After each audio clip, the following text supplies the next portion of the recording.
A very warm welcome to you, and thank you so much for joining our Homeopathy 24/7 podcast. We are going to be speaking to an array of international guests who will share their knowledge and experiences of homeopathy with you. We will discuss all types of subjects such as remedies, symptoms, and stories of health. No matter where you are with your homeopathic journey, we aim to inspire you on your quest to natural health and living. The podcast is brought to you by Mary Greensmith, the founder of Homeopathy 24/7, which is a global platform connecting you with a homeopath wherever you are in the world, 24 hours a day. So let's get started with today's chat. Please welcome Mary Greensmith. Hello, lovely to see you. Thank you so much for joining us today. I'm really excited to invite back Jagoda Salewska. And Jagoda is in Bali at the moment. Lovely to see you again, Jagoda. How's it going out there? Hi, Mary. Thank you for having me again. Oh, it's going really good. It's amazing. The weather is amazing. However, in London, I heard also in UK. But yeah, I'm super excited that I can share some of my experiences here from Bali and talk about my journey to homeopathy as well. Yes. Tell us a little bit about why you're a homeopath. What happened? What made you decide to study homeopathy? Well, it was a long journey before I mean, maybe not so long, but it took a few years, I must say. And so my first degree was a pharmacy, but I was like always the pharmacist who would tell you off of taking medication.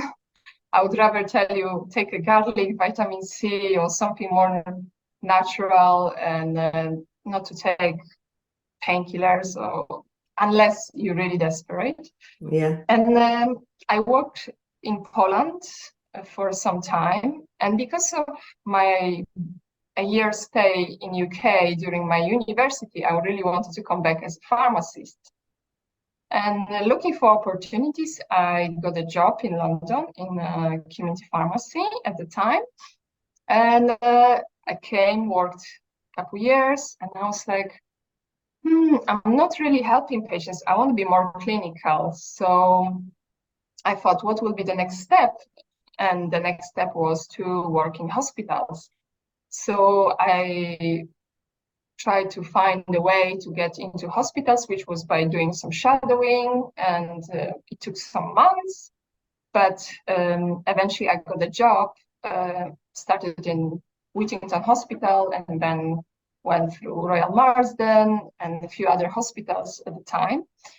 But being more clinical, it made me even more like, I was hoping to help patients, and but I could see patients are taking more and more medicines to cover up the side effects of the other medications, that they actually not kind of getting better, but often they were getting worse. And you can see that in hospitals that patients don't get so much help with the medications because the body kind of fights back. And I was like, this is not right. And I had a little burnout, like end of 2016, and I was thinking, what can I do based on my experience to help with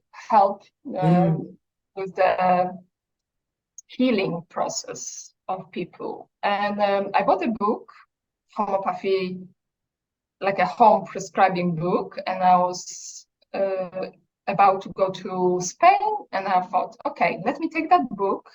If I read it and I still think this is a good idea, I'll find a college. And I did find a college. And I started college in May 2017. Okay. And on my day 2 of the college, I was like, how am I going to get quick experience here? How am I going to learn fast? I need be practical, very practical. Yeah. I need to find something hands-on. So I applied to 3 homeopathic pharmacies in London because as a pharmacist, I was thinking that this is the easiest way to do it for me. Yes. And one of them at the time, Ainsworth, was actually looking for a pharmacist. And I went for the interview, got a job, started to work there in July 17. So I was very new to homeopathy at the time and very scared in a way, but I was like, okay, I can do it. So I was learning fast Yes.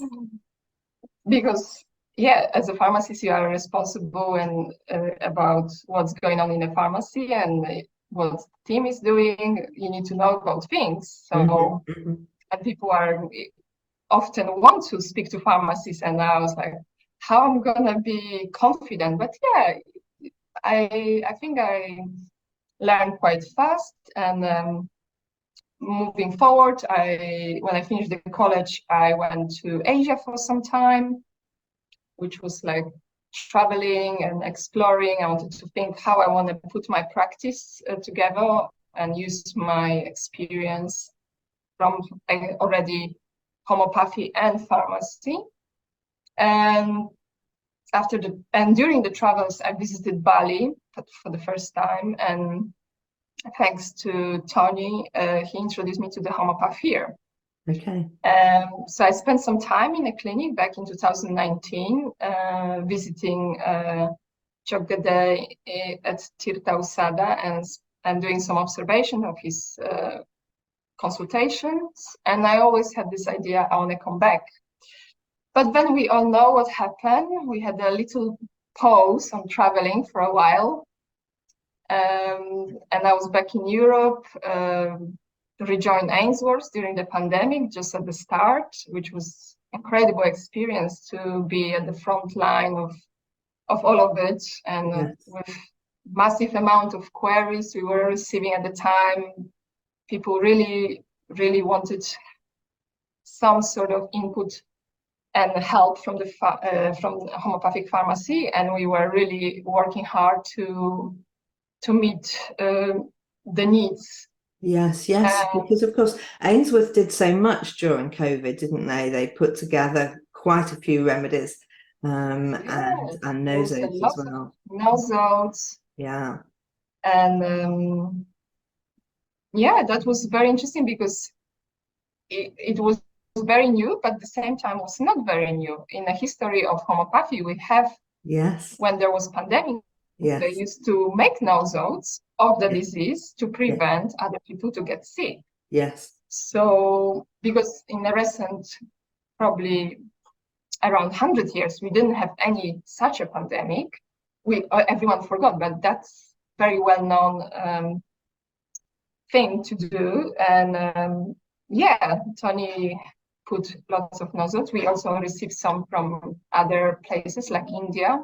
Okay. And there was a really good results. Also, NHS frontline staff took some of them, and Yes.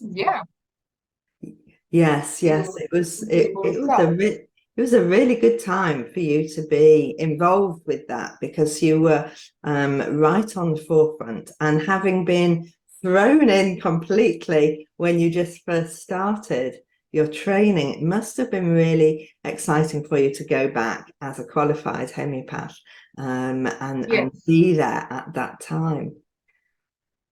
It was tough at some point because we were really scattered with the staff at various points, and obviously the demand was incredible, and everyone was on the phone trying to help as much as we could.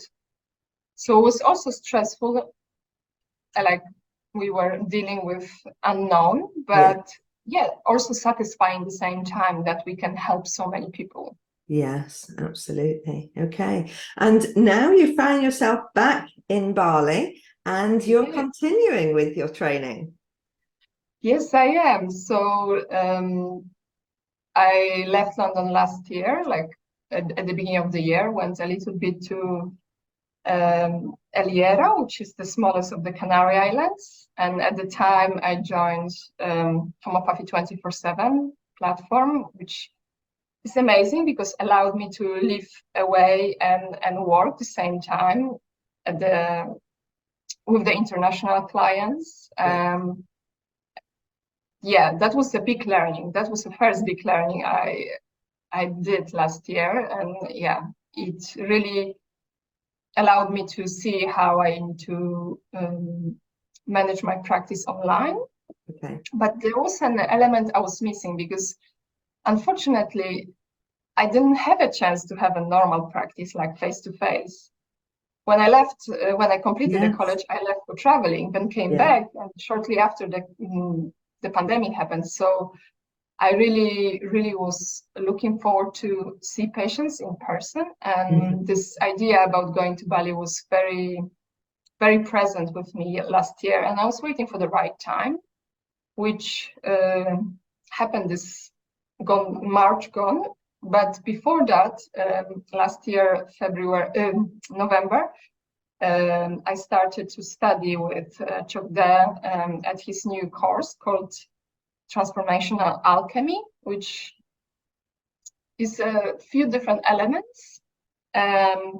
So homeopathy is the base of it, but also other things like Spagyrics, which are herbal extract made in a slightly different way. It's more refined way to do it because you do fermentation of the plant, you also do distillation, but so do we speak, it's a herbal extract of the plant. And then you, in that method also kinesiology is used, which is a big indicator about which remedies will be given to the patient.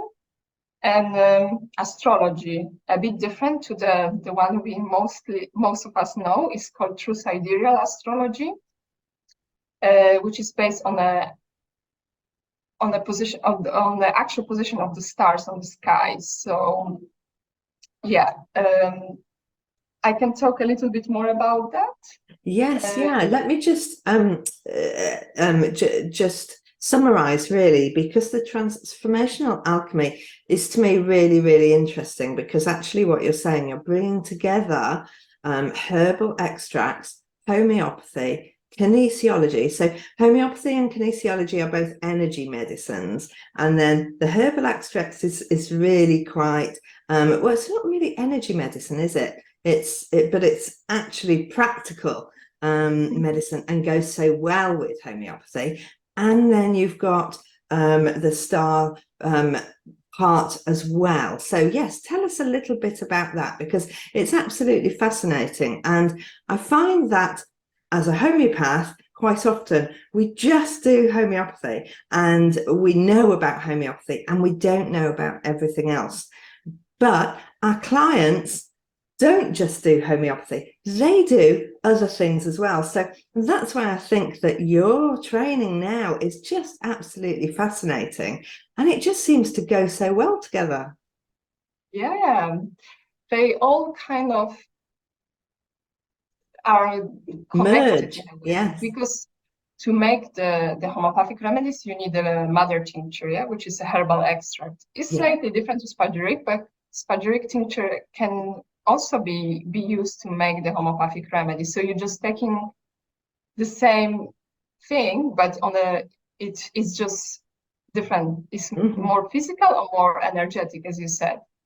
And yeah, astrology, element of astrology, already Dr. Murphy, not in his last edition, but in his previous editions of the Materia Medica, he includes the connection between all the remedies and the planets. Okay. Yeah, with the 7 alchemical planets, which are represented by the days of the week, which Monday is Moon, Tuesday is Mars, Wednesday is Mercury, Thursday is Jupiter, Friday is Venus, Saturday is Saturn, and Sunday is Sun. So there is a big connection already there, the connection he made with different planets. But also you can make other connections. And in the case of transformation alchemy, the connection was made between zodiacs, astrological zodiacs, and homeopathic remedies, which I think this is the first time this is done. So it's very new system. Yes. And still kind of is in a process of changing, like as we speak, I must say, because It uses he uses the true sidereal astrology, as I mentioned, which is a bit different to the classical astrological system. It has additional zodiac, which was merged with one of the zodiacs in a Western astrology, and also is our date of birth and our birthday is a sun. But in the true sidereal, we also look at the other planets, which can be interesting, like where is your Mars, where is your Venus, also where is your North Node, which is the energy which should be increasing in this life, or South Node, where it represents on a chart where we're coming from, so the energy of the previous lives. So there is a lot of elements in the chart, which I'm not going to talk about because it's a bit too much. But yeah, finding the connection with the archetype, which are 13 zodiacs, allow to work on the archetype that we need at the time, and have the choice of the remedies and spagyrics based on that. It's really interesting because, of course, it's just explaining so much about learning about yourself, isn't it, and where your energy is and what's happening. Yeah. But also you mentioned that it talks about the is it Fibonacci, yes, Fibonacci sequence, which of course is a sequence in nature, and it brings that into it as well. Yes, so Dr. Joe, and I cannot pronounce his surname, never. It's very difficult. Sorry about that, but Dr. Joe is great. He is based now in New Zealand, and he was the first one to actually explore Fibonacci numbers so much, to use the Fibonacci in homeopathy. Fibonacci numbers is the spiral, which is naturally presented like on the shells, or when you have a snail on a shell. Also, the flowers, they normally would have a Fibonacci number of leaves or pellets. Yeah. And the numbers goes like 1, 2, 3, 5. So you're adding up two previous numbers to get the next one. So then after 5, you will have an 8, because 3 plus 5 is 8. Okay. 8 plus 5 is 13. So the next one is 13. Yeah. 13 plus 8 is 21, and so on and so forth. So you can go as far as you want. And in this method, yes, Jagoda uses the Fibonacci numbers and finds them quite deep and resonating very well. But sometimes also the other potencies, classical potencies like 6, 12, or 30 might come up.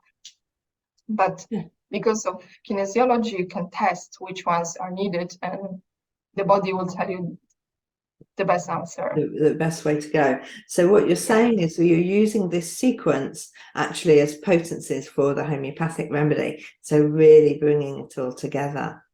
And so absolutely amazing opportunity for you to be studying. So are you seeing many clients in Bali? Do people use homeopathy in Bali? Yes, I do see patients in Tirta Usada. Since May, I started to see patients in person there. And yeah, there's a big interest because Bali, the culture of Bali and the need of medicine, it was because of the nature here. Yeah. It's all most of the time natural. Yes. They might not necessarily know what's homeopathy, but they will know about natural ways of treating the diseases, even things like malaria, dengue fever, yellow fever, or so on and so forth. There will be a natural ways, and homeopathy is another natural way of treating those things.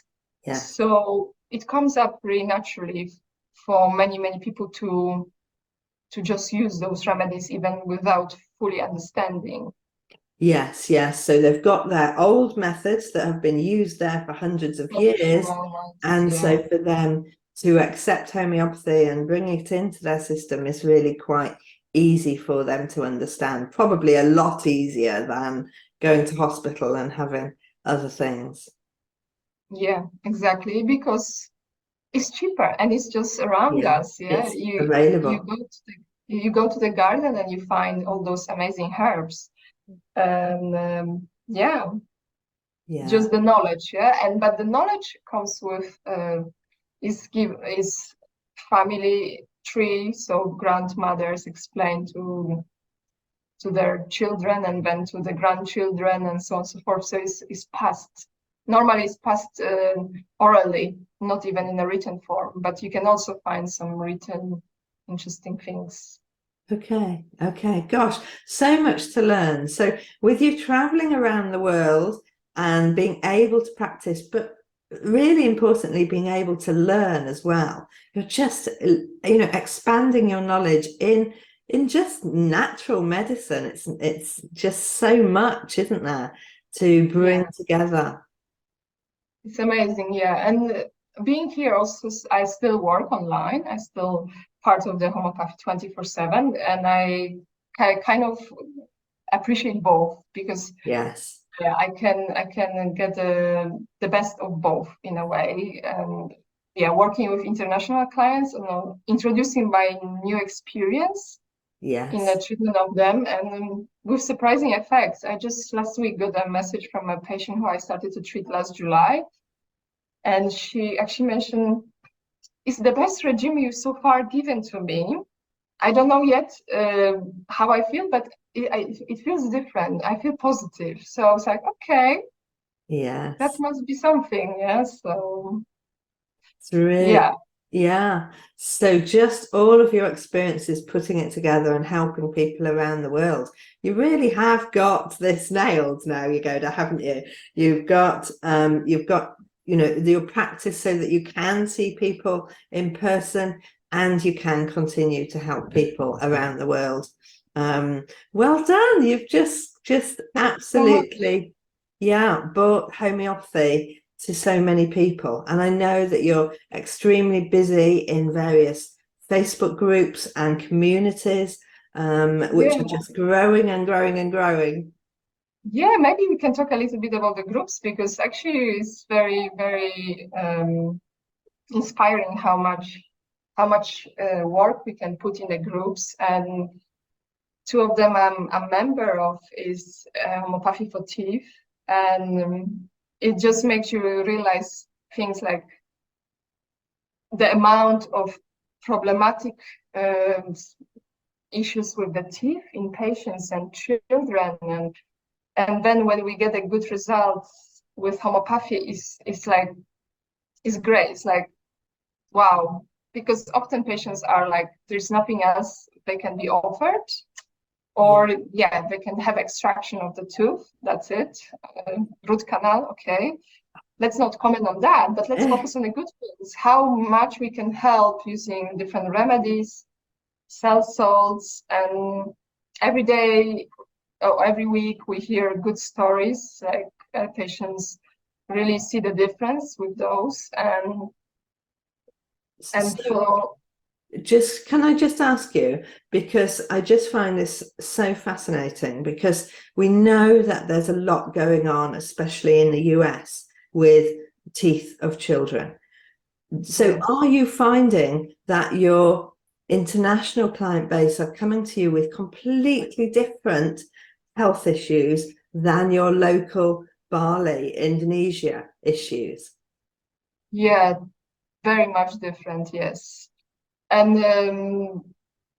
yeah, seeing the two different ones, yeah, allows you to actually, yeah, you need to switch a little bit the practice in a Yeah. way. Okay. But both experiences are positive, and but yes, lots of problems with teeth in children, especially in US. I don't know what to do. It might be something, I don't know, it's environmental, Yes. possibly food, diet, obviously. Food, possibly water. Yeah, well, we can only guess, but Yeah. homeopathy can do so much Yeah. to help. Yeah. We have so many different tools like detox, miasmatic, also working on the miasmatic level, nosodes, and all these great remedies where, yeah, you can do self-prescribing of the cell salts at home or deal with the small cavity. But when it comes to serious teeth problems, you really want someone to help. And having this opportunity to work with long-term clients, yeah, I see as a minimum around 6 to 9 months to see a difference in to really help with long-term teeth issues. So, and I know that you do a cell salt acute consultation as well to help people just get. Yeah, we kind of want to educate a lot, and so we put a coaching sessions for cell salts, because sometimes it might be not so obvious how to use them, but also we want to base them on the individual needs. Yes. So yeah, the standard will be, yeah, you can use those 5 because they are related to teeth, but when you take the case, you actually can decide if that's all what they need, or maybe actually they need something different, which yeah, it's important to remember that homeopathy is about this individualization. Yeah, always to look at the particular patient case and decide based on the need and symptom, not necessarily just to, okay, there is a teeth problem, so we give all 5. No. No, that's right. And that's obviously the go-to, isn't it? Oh, I can't learn what's doing. So I know that some people are giving all 12 as well, which is we often have that discussion in our group, but actually 12 is the maintenance. So it's not really helping with the deficiency. I understand. Yeah, the deficiency, you want to actually give, separate cell salts to help. But when you just need the maintenance, 12 together is a great mix. Yeah. Oh, okay. All right. Well, if you can send me your link for your cell salt coaching, because I can put that under our video and podcast here, because I think people will be really interested in finding out more about that. And perhaps we can have another session, Jagoda, and go through a little bit more about how you're helping people in the groups as well. Great, that would be awesome. Because, another group, just to mention that infection group we run as well with my 3 colleagues, also is very popular now. And we did 4 amazing webinars since last year, which are now on replay if anyone missed. So there is opportunity to watch them again, just at the small fee. And we're finding that another big issue from that group is the strep throat. Yes. Which I was not really familiar before that. What's strep throat? I mean, I heard about it, but I didn't hear that it might be such a great area of so many people being affected by it, actually. So now we did a webinar, so we kind of went deep with our knowledge and also presented cases where we prescribed in a strep throat for the strep throat patients, and also what other things can be done when you actually have recurrent strep throat. So that's another time when you actually should be seeing homeopath because of the remedies, like miasmatic. Some nozzles are needed to support the constitutional remedy to be able to reduce the susceptibility to catch or to develop those states where you have the strep throat. We've seen great results with patients, but it's still area where I'm learning a lot, because I to be honest, I didn't see that is such a big topic.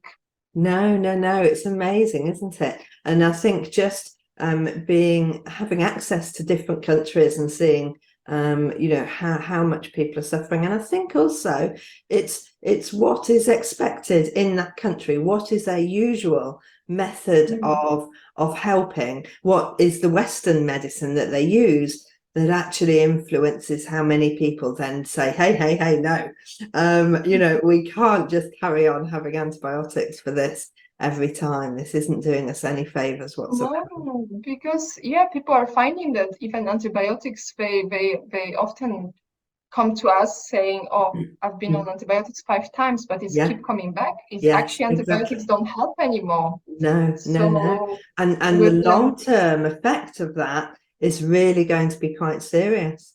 and because of the antibiotic resistance as well. Yeah. That's another, even WHO advises against using antibiotics not in a serious cases, because they want to preserve them for the very serious infections. Otherwise, we will lose all the antibiotics available because there will be such a resistance to them. Exactly. So, they just won't work anymore if we keep using them continuously. That's a whole nother topic, Jagoda. We're going to have to meet again and just concentrate on a couple of these aspects. It's been so lovely talking to you. Thank you so much for coming in today. And thank you so much for having me. You're very welcome. Let's do this again. Thank you so much, Mary. And I'm really looking forward to our next meeting. And it's great to talking to you. And thank you, everyone, for listening. Thank you so much, Jagoda, for coming in and talking to us today. It's been so fascinating just listening to what you've been up to. Next week, I will be joined by Claire Gregory. Claire will be talking to us about homeopathy for arthritis. Now, obviously, we know that so many people are suffering from one form or another of arthritis, and it just is becoming more and more prevalent around the world. So just understanding about the homeopathic choice is a vital listen to for so many people. If you have enjoyed this episode, please do leave a review if you're listening on podcast, or subscribe and give us a thumbs up if you're looking on YouTube. Lovely to see you. Look forward to seeing you next week. Thank you.